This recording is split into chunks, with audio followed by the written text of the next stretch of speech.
I take you back to October last year, and we had a European Council. That council actually discussed and decided on the 2030 climate and energy policy framework. That was a long list of concrete climate and energy measures. Only at the end of this list, 10 pages of conclusions is set. At the very end, only the European Council recalled its goal to build an energy union aiming at affordable, secure and sustainable energy, as stated in its strategic agenda. And we will keep this implementation of this goal under regular review. So this is very thin, I would say. That is the definition of the European Energy Union, the beginning. Second remark, when you read all that stuff again, you read the papers those days, it is about numbers. It's about 40, 27, 27. Hey, cut greenhouse gas emissions by at least 40% in 2030. The renewable energy market share will then be at least 27%. The increase in energy efficiency improvement will also be at least 27%. In the papers, you saw the critics say, this is very weak. This is not tough enough. Too soft policy. I think this criticism is not totally unfounded, but also not totally convincing. These targets can play, of course, a positive role. But add to that, I think it is a bit irrelevant. The technological innovations, which we see as, for example, the International Energy Agency very much stressed, will make these numbers a bit irrelevant. Anyhow, my thinking is, in a few decades, these numbers are not very relevant. The world will change fully, going to a CO2-poor economy anyhow. Then a few words on the European trading system. Also that we can read in the conclusions of the Council, October.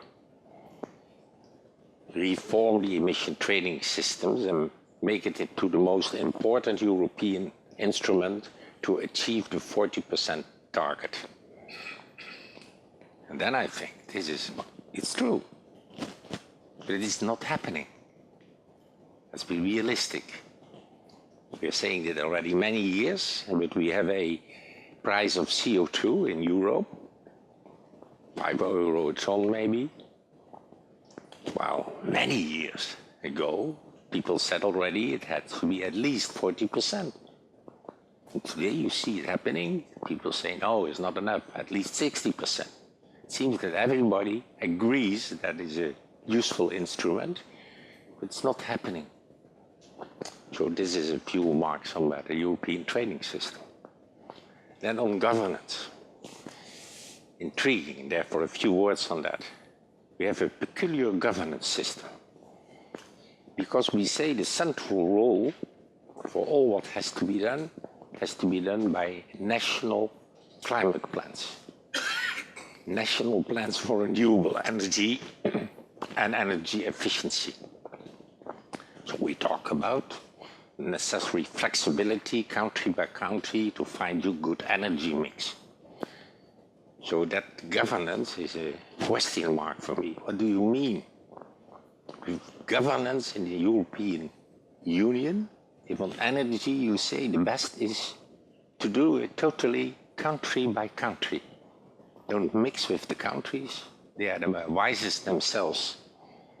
And then in the conclusion we see the Council, it's all the Prime Ministers together, will keep all the elements of the framework under review and will continue to give strategic orientations as appropriate, notably with respect to consensus on the ETS non-ETS, interconnections and energy efficiency. It's nice language, but a bit skeptical. What is this energy union then if you say don't don't diminish the role of the national states? We agree that this has to be done nation by nation. And we, the Council, will take stock every time a little bit and give some suggestions. So that brings me to a next word, fragmentation. 4 years ago, Notre Europe, this is the think tank of Jacques Delors, published a report with a strong recommendation: create a European energy community. That report, 4 years ago, was necessary because climate and energy policy within the European Union has been totally fragmented. This is the wording of Jacques Delors and his think tank. Then we got later the bridge to 2025, that's more recent. The recent report by the Agency for the Cooperation of Energy Regulators, ACER, repeats that the dire state of affairs. Europe fully fragmented. So that's a next remark for our discussion. And then, of course, words about Paris. Yeah.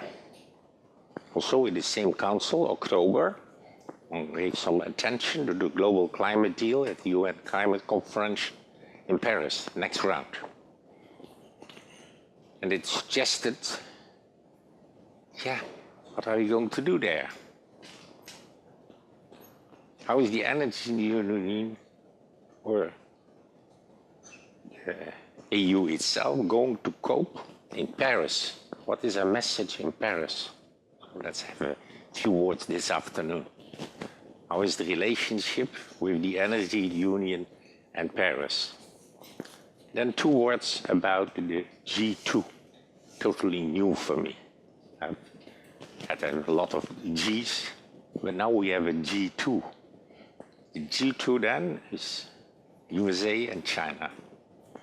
For me, it was a surprise in Beijing last November. Then we come to the word the G2. After the failure of Copenhagen 2009, one can understand that why the European Union, this time going to Paris, you spoke about Paris, choose for a strategy, a wait and see of others would act first and how they would relate. And then, sort of surprise for Europe, also for me personally, there Obama and his colleague of China were sitting together and saying to the world, hey, we are not going to shut this down, stupid European ideas, what they did in Copenhagen. And now we take the lead and we suggest that we start, the 2 of us, G2 approach. I think that will bring to a question, at least in Europe, are we going to wait to Paris, the end, or are we define our own policy? So the policy wait and see, because last time in Copenhagen it was shot down from Europe, European exercise by the Americans and the Chinese together. Now maybe, yeah, we see what we have to do on the climate change. So I think this afternoon we have to look into the consequences of the G2. It's not easy, but that's what I suggest for our discussion, conversation. Then I penciled down for me the next 2 words, Juncker and Tusk. Hey, both Juncker and Tusk in recent months have indicated that for them a strong energy union is a top priority. That's a new phenomenon. So the surprise of the G2, also the surprise of the 2 main Europeans together agree on a energy union. But how are they going to implement the mandate of the now formally existing already energy union. Formally it exists, but it has to get shape and substance.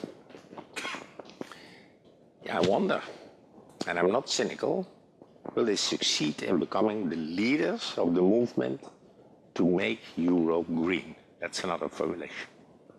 Yeah? They've made that choice together. It's, of course, a choice in many aspects.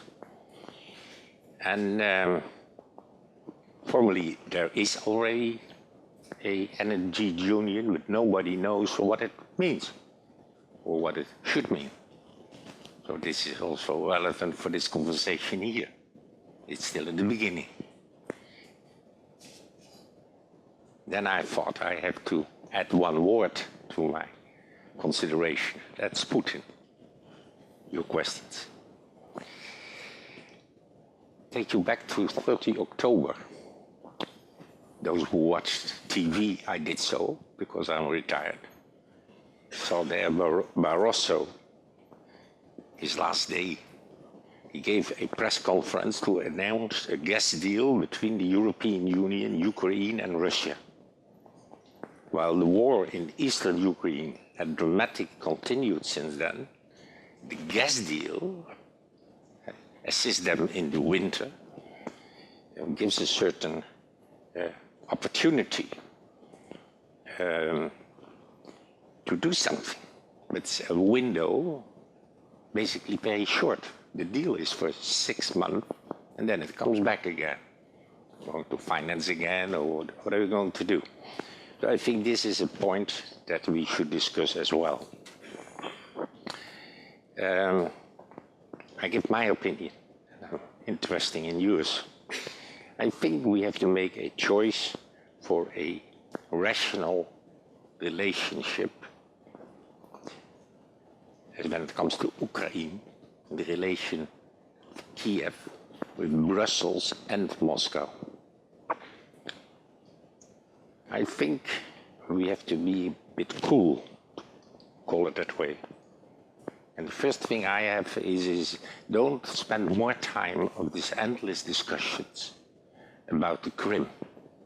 Take it as a fact of life. Secondly,